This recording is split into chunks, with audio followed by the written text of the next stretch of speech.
আলেমদের প্রথম উচিত ছিল এই কথা সবাই মিলে বলা যে এই লোকের ডিএনএ টেস্ট করা হোক, যদি এই অন্যায় করে থাকে শরিয়া আইনে বিচার করা হোক।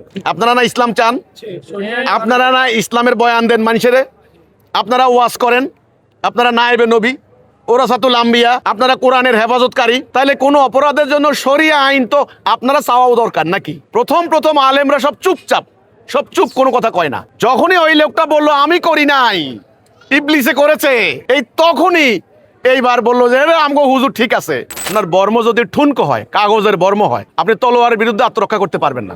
আমার কথা হলো নেত্রকোনায় এটা আমিও দেখেছি, 11 বছরের একটা মেয়ে 7 মাসের অন্তঃসত্ত্বা, অভিযোগ করা হচ্ছে এটা হলো মাদ্রাসার, ওই কাওমি মাদ্রাসার আলেম করেছে। আধুনিক এই যুগে এত তর্ক বিতর্কের দরকার হয় না।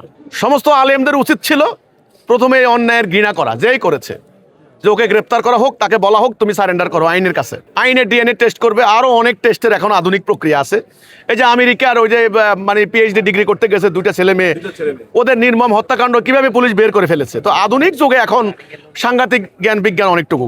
কাজেই আলেমদের প্রথম উচিত ছিল এই কথা সবাই মিলে বলা যে এই লোকের ডিএনএ টেস্ট করা হোক, যদি এই অন্যায় করে থাকে শরিয়া আইনে বিচার করা হোক।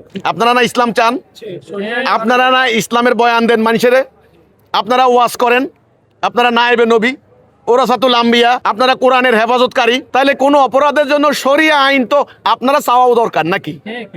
আলেমদের উচিত ছিল এতভাবে ওরে প্রোটেকশনের দায়িত্ব না নিয়া এটা বলা দরকার ছিল যে অন্যায় যে করেছে তার ডিএনএ টেস্ট হোক, তাকে শরিয়া আইনে বিচার করা হোক। কিন্তু আমরা দেখলাম প্রথম আলেমরা সব চুপচাপ, সব চুপ, কোনো কথা কয় না। যখনই ওই লোকটা বললো আমি করি নাই, ইবলিসে করেছে, এই তখনই এইবার বললো যে আমগো হুজুর ঠিক আছে।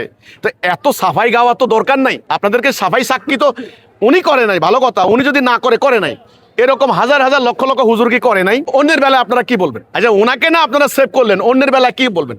আরেক মুহতামিম ধরা খাইলে, আরেক মসজিদের খতিব ধরা খাইলে, আরেক প্রিন্সিপাল হুজুর ধরা খাইলে আপনার তখন কি বলবেন? তো কাজে আমার কথা হলো ওনাদের উচিত সত্যের পক্ষে দাঁড়িয়ে থাকা। যারাই অন্যায় করুক, যারাই মাদ্রাসার হুজুর হোক, কলেজের প্রিন্সিপাল হোক, পিসাব হোক, মাস্টার হোক, নাস্তিক হোক, যেই হোক, অন্যায় করবে, অন্যায়ের বিরুদ্ধে আল্লাহর আইন। তো কাজে আপনি যে বললেন ওনারা আত্মরক্ষার জন্য, তো আত্মরক্ষার বর্মটা যদি কাগজের হয়, পাতলা হয়, ঠুনকো হয়, আত্মরক্ষা করতে পারবে না মজবুত বর্ম না থাকলে। আমি মনে করি ওনাদের বর্ম তেমন মজবুত নয়।